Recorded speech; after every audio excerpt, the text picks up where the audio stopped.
All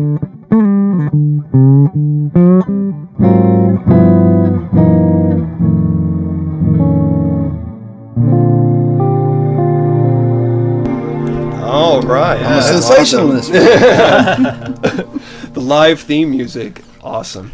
This is Love and Surrender. It's a video series. My name's Trevor Stewart, and I get to be here with two of my best friends, Brian Reynolds and Sterling Gray, and we're here to talk about anything that's love and surrender. And it was funny when I told him about this. I was like, let's do something about love and surrender. And I told him, well, this is what love and this is what. He's like, I wanted to tell him what my definition of love is. Like, that's why you're here. So we'll talk about that. We can talk about your background. This is whatever you want to talk about, and share it with anyone. Anything that might be helpful to someone else. This is what it's all about. So anyone's welcome to chime in. If you want to give a little background, do you want to give a little background about yourself? Or Brian will have his episode later or earlier. I don't know how this will pan out. And I'm just grateful to be here. I'm grateful to you for being here, Sterling. Thank you for doing this with us. We certainly appreciate With a Grateful Live, huh? Yeah. But no, we definitely want and need other people's input and inspiration and ideas. And, you're certainly one of the people that we want to hear that from. So I just want to say, for me, I'm grateful to be here, be part of this, and I'm enjoying this. Me too. Yeah. I remember when I first met you. And speaking of different people's input, when I met him, I was in college. I was like 18. And I thought I was the greatest soul on the planet. I had my Frank Zappa full library of 100 CDs, probably. Oh, man, I remember that. and so I go to start. Yeah. So I go to Sterling. He's like, yes. He's like, Zappa, we'll get along. And so in the meantime, it's barely about guitar. He's just blowing my mind with all of this craziness. But it was like exactly what I needed to hear. It was the exact craziness that drove me to the right way. Craziness in a good way. What made it crazy? No, that's because what normal was for me was just, I was kind of a wide open book, and I kind of gravitated to what normal society would have thought was crazy. So what you had to say was exactly what I wanted to hear, what I needed to hear. And I think the thing that was really changed my life. I always wanted to do music. I always wanted to pursue music, and I was into, of course, I think at the time, like progressive rock, or it was the Frank Zappa thing, but it was always about doing something that was very complicated and very, very rigid and very structured. And I was like, I want to get the point across, and I want everyone to think I'm brilliant and all this stuff. But one day we're on the phone and we're talking. It was like, that's great and all, but you don't have the creator with you. When you don't forget the creator. And I was like, oh crap. It was like two words. Don't forget God. Don't forget the creator. And I was like silent. I remember I was like, yeah, you're right. That's the reaction from most people nowadays. Yeah. In the age of narcissism. Yeah. So Sterling, I mean, this is WSU, Wichita State University. He's a guitar professor there. How did you get to Wichita? How did you get to be the most proficient guitar player I know, living in Wichita, Kansas? I mean, how do you get from point A to point B? I have no idea. Somebody's running this thing. Definitely not me. Yeah. No, that was my story too. It's like, we have backgrounds, but there comes a point where it's a calling that you don't even question. You just do, So, well, I never had the illusion of control because I was born impoverished. So I was totally clear like you. I was blank. I didn't have any preconceived garbage in my head. A matter of fact, I knew nothing about the social order and the system. So my quest was to try to figure out, how did I get where I'm at? How did I get to be where roaches are crawling on me at nighttime? Yeah. And I realized very early as a child, I have no control over anything except how I respond to the situation. And that started me off trying to seek answers. And in that process, I learned that seeking of truth is the most negative thing you can do in the social system that we exist in. I had no idea, which is why I really want working class people to cease to blame themselves for their situation, physically and financially. How can we be held accountable when we have no say-so in anything outside of our own responses to the situation and the environment that we find ourselves thrust into? Yeah. Nobody questioned us. Nobody said, "What do you want to be when you grow up?" And with this whole, what I call a slave system, indentured servitude, plantation mentality, it's pretty much dictated to you before you're even born. And all your parents teach you is what their parents taught them, and their parents taught them is get a job. Yeah. And Job and Job mean the same thing. If you've ever read the book of Job in Christianity doctrine.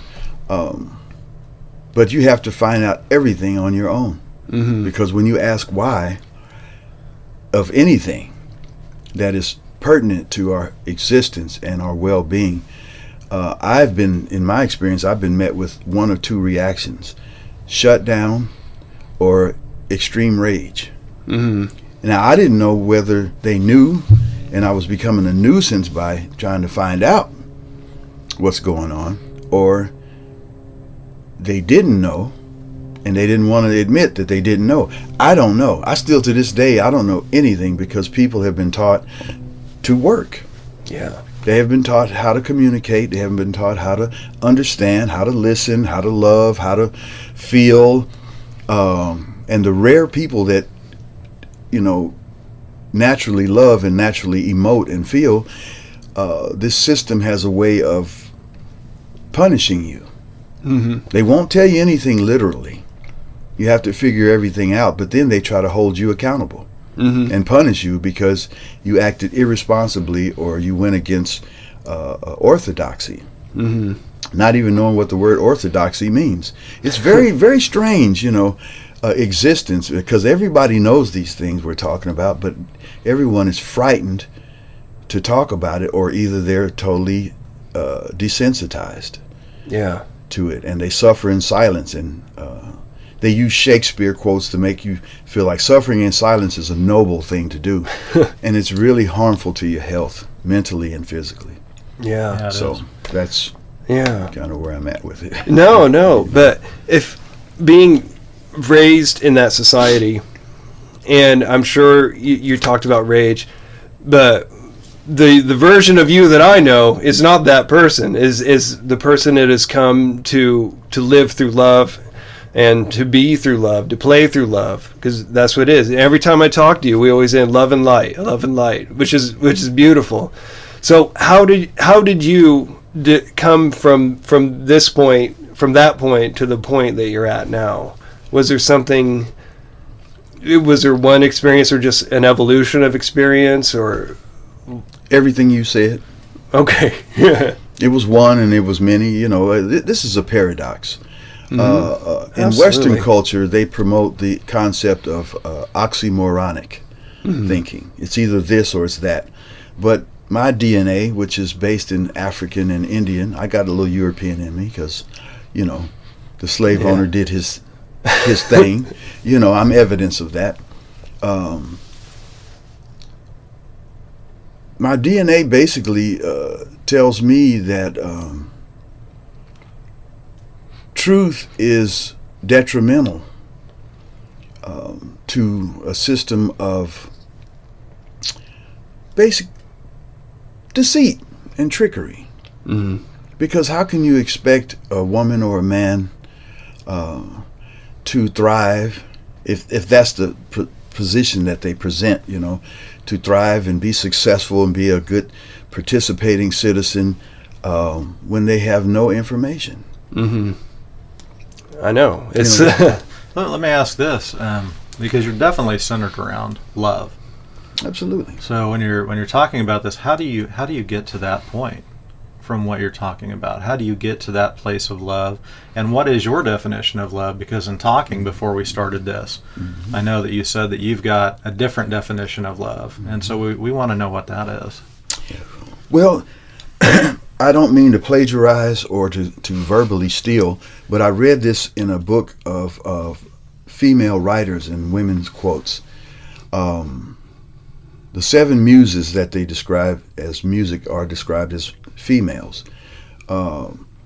And I will get to the point. It's fine. Go for it. But everything creative is expressed in the feminine sense, the right brain functioning. And so I used to read women's writings because women are not promoted, just like people of other ethnicities are not promoted, And the quote said, I can't remember her name. I can't give her exact authorship right now, but it just struck me as profound because I've heard many attempts at defining what love is in action and application. And this one came the closest to it, and it was simple and comprehensive. And it said, romance is wanting the other, but love is wanting the other's good. Mm-hmm. So when I say that I love everyone, I want the good for them. I want long life, great health, and prosperity. So I love everybody. I don't wish evil upon anybody. So colloquially, we've been taught that cussing is a bad thing. These are bad words, and there are no bad words, which I still got a problem with being 60 years old, and I'm paying upwards of $200 a month for cable, and they're bleeping the words. And I'm paying you, and I can't hear a word. Yeah. And they say, well, it's for the kids. Well, kids aren't up at night. They're getting ready for Sheol. Okay. I got you. But I was just saying, you got to laugh to keep from crying. Yeah. This is the state of indentured servants. We're strong people, and so when I came to the understanding of love, that struck me so beautifully because it goes beyond physical romance and all that garbage that we're taught. Yeah. Because I'm not Roman. That's where the word romance comes from. And it just really is a sense of goodwill. Cursing is to wish evil upon people. You see, there's no such thing as cussing. There are no bad words. There are people that do bad things with bad intentions, but cursing is when you like, I hope this guy, I hope this girl, I hope she falls and breaks her neck, I hope she gets in a car wreck. And people have spoken those things, and those things have actually happened. So I would teach my kids not to curse people.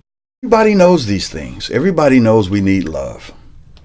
But only those who have suffered have compassion for other people's suffering. But now with the abuse of technology, it has created a sense of narcissism, and people can block people out and they don't have to deal with you, but yet they want to be dealt with. And that's like the extreme form of narcissism, which creates a lack of empathy for other people's suffering.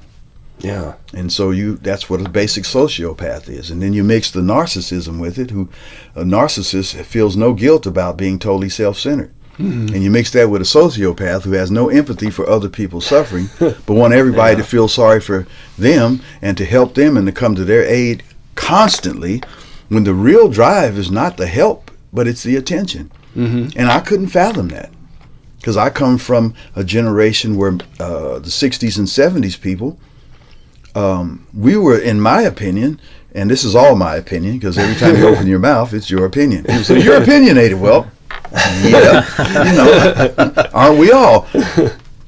But we're the only generation that really promoted the concept of love and compassion and universality and oneness.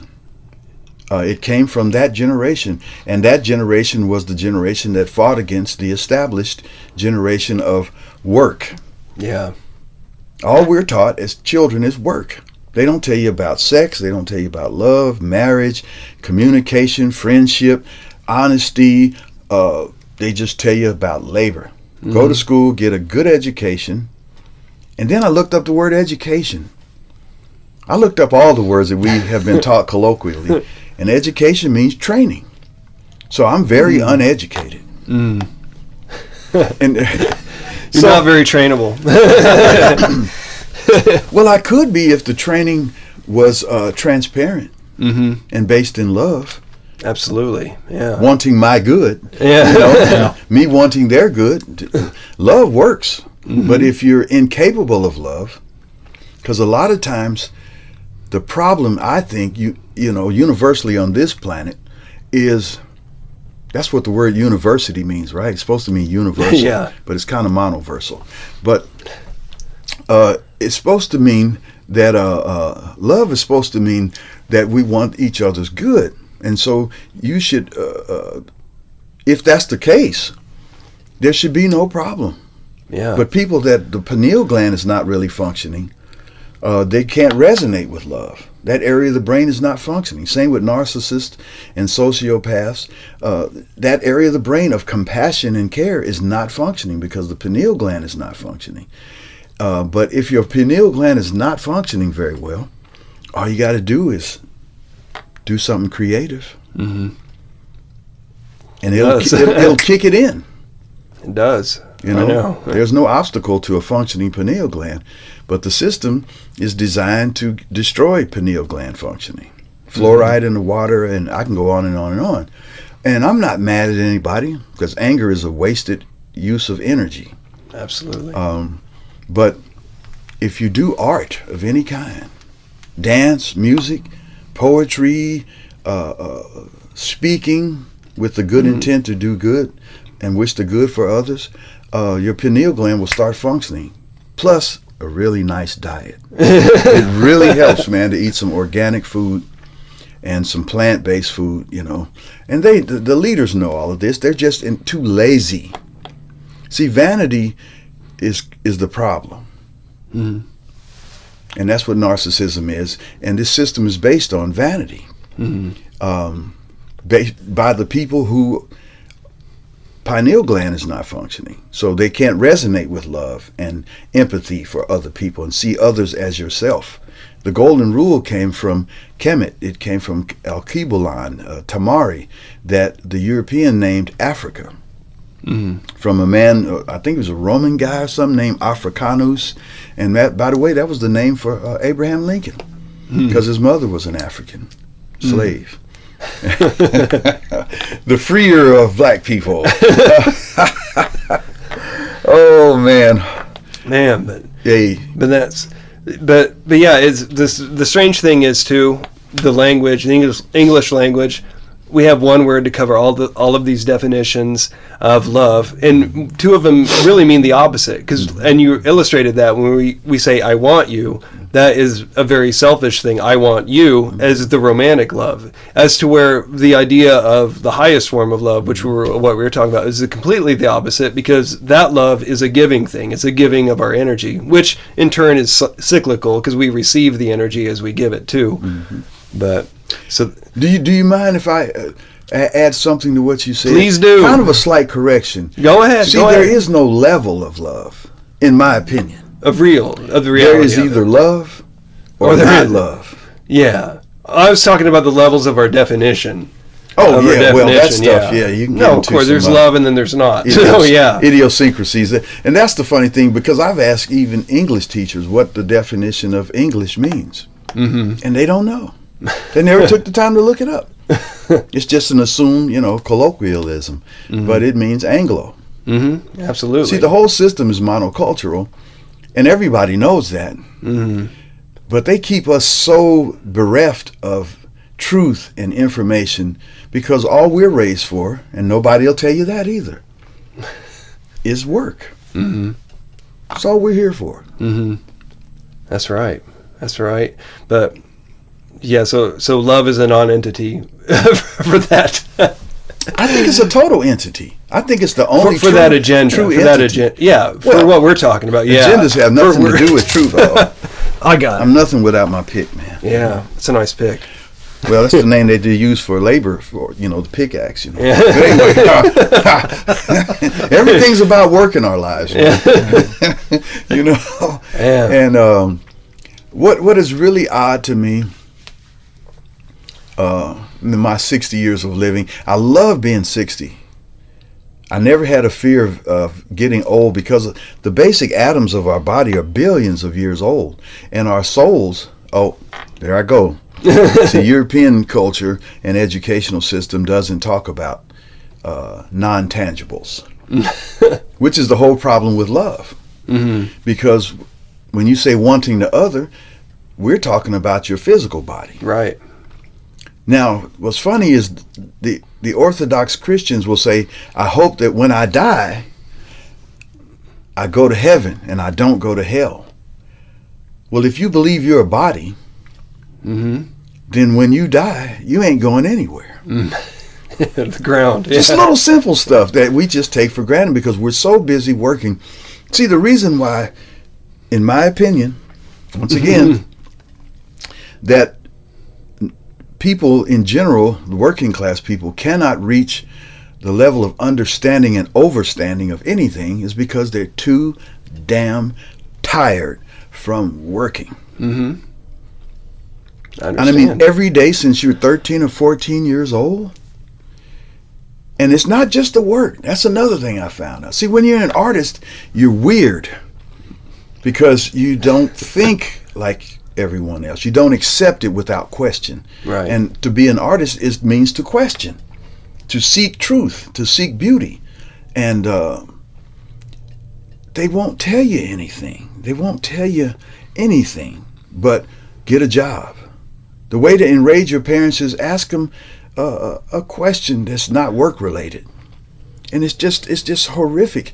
People can't, marriages fail because people are tired. In my opinion, marriage was created for rich people. What are poor people doing married? We don't have time to do anything for each other.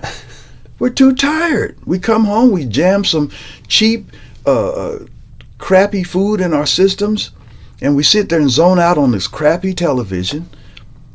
It has nothing of any use for your life to make it better. It's designed to zone you out, and then you go to sleep as fast as you can and get up as fast as you can and jam some amphetamine, natural amphetamine in you, they call coffee, and then you run to work as fast as you can. The only thing that helps you get through the day is you stick some music in. Now, why do people do that? They do it unconsciously. Imagine going to a movie with no soundtrack. Boring, but life has no soundtrack. And that's why people get bored, and then all you do is work. How can you be married?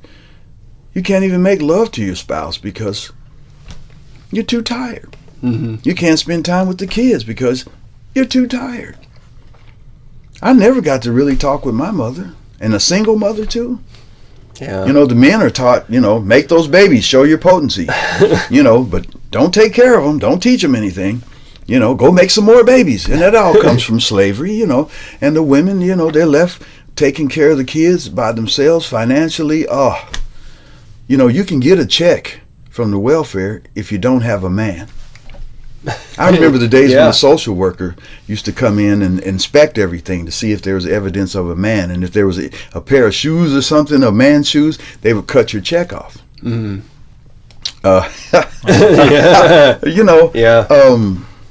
This thing is so vast, it's really hard to compartmentalize it in the morning for me. At nighttime, boy, I can really flow. But right now, I'm kind of... No, you're doing great. Hit and miss, but thank you. Einstein, one of my favorite people, born under the sign of Pisces. Thank God for the age of Pisces. It's just about over. But man, it brought in the spirituality and the art and the creativity. Because before then was the age of Aries, which was like war and conquest and metallurgy, weapons of killing, And the Aquarian age is coming. And it's not really a feeling age like Piscean was, but it's a clarity age. It's an age of truth. We're coming up on 2020, see, and Western time. We know it's not. Civilization's been around a lot longer than 2,020 years. But I used to poll people on campus, and everybody thought that civilization started in Greece. Oh, really? Wow. Yes, sir. That was it, huh? Whoa. Nothing before that. Training. I mean, education. All the kids, as the technology became more prevalent, I watched it. People became more stupid, in my opinion. People can't remember one phone number. And they've taken from music and art the dopamine trigger effect and put it in data and subcommands, and algorithms. What we're dealing with now is really human behavior modification algorithm. It's all algorithmic. They've removed the funding for philosophical subjects, and everything is applications now. So it's really, us old people, the 60s, 70s people, the love generation, who everybody mocks now. Yeah. The generation before us, they were about mutual survival. Right. My parents were, what do you call those, Depression era people, and they didn't believe in love. My mother never hugged me. I'm not suffering from unresolved issues from childhood. No, I'm good. Because, the Creator blessed me with enlightenment. I came here to help by being, as George Clinton would say, a positive creative nuisance. And that's what I am, and that's what we are. But our intention is totally honorable and noble. We just want everybody to be happy. Yeah. And everybody's trying to find happiness, but they don't realize what it is. They're working their tails off. They're trying to accumulate all these material acquisitions so they can be happy. But happiness doesn't come from anything. And that'll totally wreck the economic paradigm. Yeah. And I think that touches on probably one of the most important things that you're talking about, and it's the focus on the physical. And there's a total disregard for the spiritual. There's a total disregard for the mind, the subconscious mind. The true person. Talking about the pineal gland. That a lot of people activate during meditation or music, art, and things like that. And so who we are, at least for me, is we are a huge being. All of us are these huge beings. And the physical is such a small part of what we are, but what they've done is we've got it flipped upside down. Yes, sir. And so all that focus is on the physical. And where the focus needs to be, obviously we want to stay alive. We want to interact with other people. That's a physical activity. But, with the spiritual aspect of it and the love aspect of it, all of that is so much bigger than what we focus on all the time. We focus on the smallest part of our being, which is the physical. And we totally ignore this huge area of our lives. Do you know why, though? It's the way we've been raised. That's part of it. But also, I've talked to many people who subscribe to the philosophy of narcissistic evil. Okay. I've always asked people, I've seen musicians and artists that were so gifted. See, I'm not really a gifted musician because music is in the mind. So I'm gifted as being a son of God and being aware of that, But most people are gifted, but they take it for granted. Yeah. And they would rather get high or have sex or gamble, anything. And it just kind of bothers me just a little bit. I don't lose sleep over it, but I used to wonder, why would anybody who's given so much not really care about it? Because I had to work my tail off. Yeah. And I still work my tail off, so I have no tail. But I do. Hard work trumps talent, in my experience. Dr. Seuss quote, actually, Yeah. But I had a guy translate it for me. He told me, and he was a musician. He said, man, because it comes naturally to them. They don't care about it. So there's something to be said for suffering. I think the inverters of truth, like you say, the ruling class, have taken the good thing because they're incapable of resonating to it and flipped it to work to their advantage. And I think sloth comes in after vanity. Because most of the evil people I've talked to, admittedly so, say it's easier. Yeah. Because, loving requires work. Right. And not working on other people, working on yourself. But they've created through this technology and these diversions off of self, they've created these what they call extroverts, which are narcissists, right? And they can't stand to be alone because they have to look at themselves. Where we who believe in love, which is seeing other people as ourselves, because we are. If you take 6.4 billion vials that contain the same amount of ocean water and dip them all into the ocean, there's no change. Right? And if you pour them back in, nothing has changed. Yeah. You see, and it's a simple model. But when you look at the physical only, then you're scared of death and you believe in death. And that fear of death is what keeps people masochistically taking this bleep bleep. I'm bleeping myself. And it didn't cost me a dime. So, see, like what we just did, laughter activates the pineal gland. Then the pineal gland gives you the capacity for joy. I got into an argument years ago with a very erudite friend of mine, very left brain dominated person. And because of the imbalance, which that's all there is to me, there's no sin, bad, right, wrong. Society dictates morals. There's just balance and imbalance. Another erudite friend of mine, Rob Simon, was onto this years ago. He used to wear a yin-yang symbol around his neck. Now, most Orthodox Christians believe yin-yang is of the devil. Astrology is of the devil. Everything that's not in that book is of the devil, but yet the book has been edited over and over and over again, and 50 books were left out of it that they call apocrypha, which means not true. And so what you have is a lot of people who believe blindly. But the beautiful thing about faith, it still works. We're conscious energy. We're not unconscious energy. There was a Big Bang, but it was a conscious Big Bang. There's life in the particles. Particles is just a slowed down effect of the Most High, manifesting itself, its ideas, just like we do. We're little gods. The character in the Christian Bible, they call him formally, colloquially, Jesus. His name was Yeshua by some, Yahweh Shai by others. He said, "Know ye not that ye are gods? These things I do, you can do, and more." So if he was the only begotten Son, we're all sons and daughters of God. And the problem is, some know it, most don't. And it's not their fault that they don't know it. See, the weird people, if you look at the only people that were murdered and tortured and humiliated were people that said, let's love everybody. Let's be equal. Let's be kind. You know, Sun Ra said it. He said, everyone who shouts love gets the bullet. Now, a lot of people know these truths innately and from experience. All knowledge starts and ends in experience. It's not in a book. That's objectified information. It's not knowledge and wisdom. It's not on Google.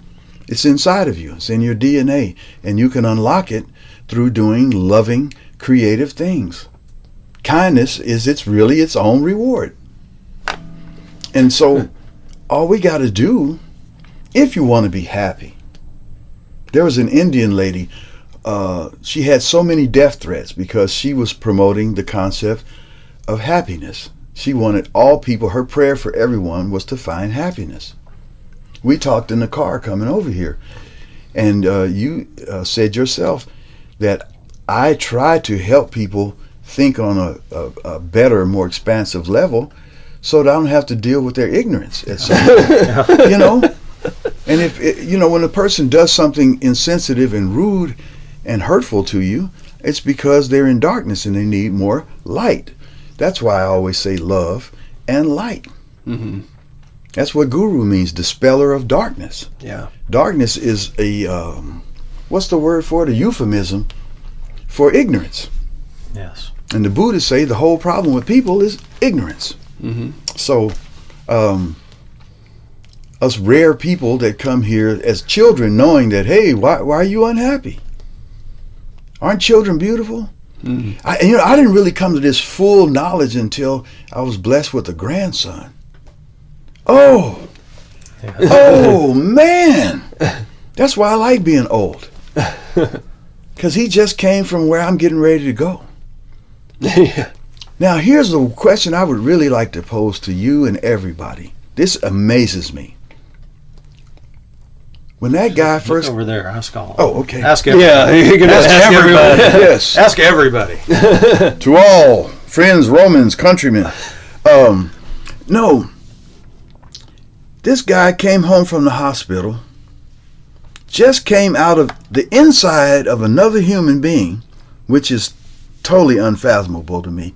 How can you not know, forget belief, how can you not know that there's somebody huge and unlimited and powerful and loving? Who would think up, I'm going to make more people, but I'm going to put them inside of another person? That's just strange to me. So this guy is sitting here, laying here. All the women are asleep in the house. They're tired. They've been through, you know. And I'm sitting up here. It's late at night. And this little person who I've never seen before is sitting here with his hands kind of in a little prayer. And he's just smiling at me. He doesn't even know me. But he knows me. Mm-hmm. That's the miracle of life, man.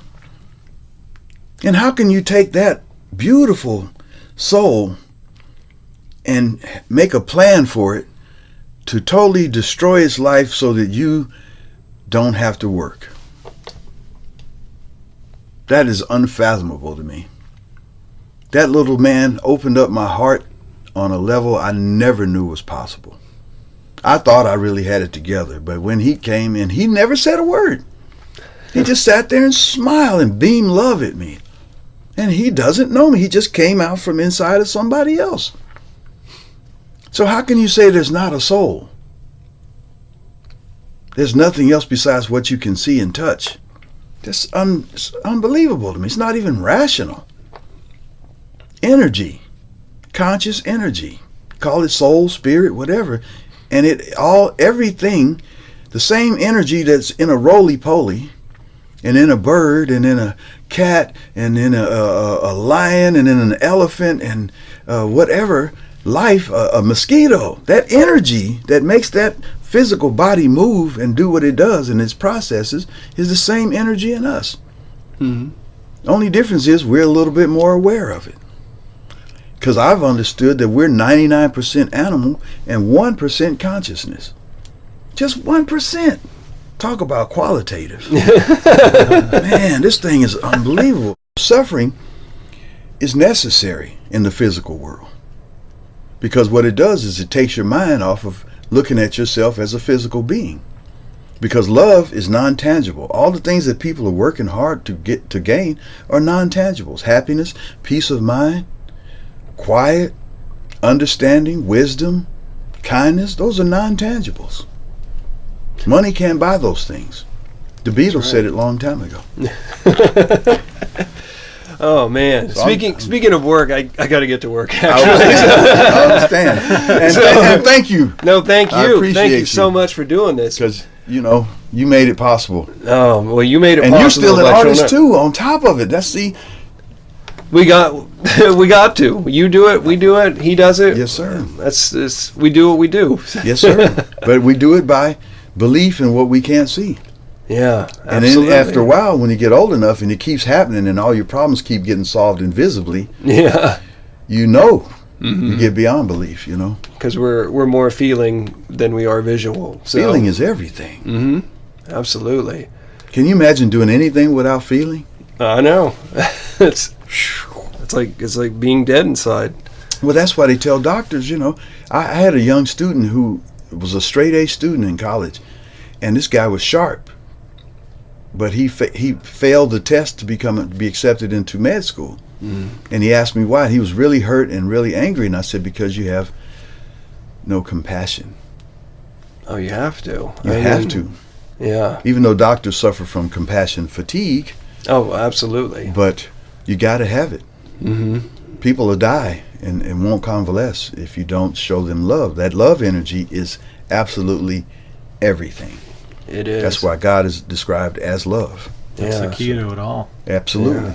All right. All right. Sterling, thank you Thank so you. much for You're coming welcome. and Thank talking you. with us. Thank Thank you. you. we're gonna take a minute or two. Can you just? We always take a minute to. It's either a silent time to we meditate, pray for whoever's watching this. The viewer says we got a wonderful musician here. Why not have the wonderful musician play if you want to play? And we'll go out with that. So this is a song just for you guys, the viewer. So you do what you want to do. God is the musician. There you go. I'm a vehicle. Thankfully. Do we have your amp on? It was on. Have I done something Oh, wrong? I pulled your cord out. Ready? Hey, there it is. There we go. It's them size 13s, man.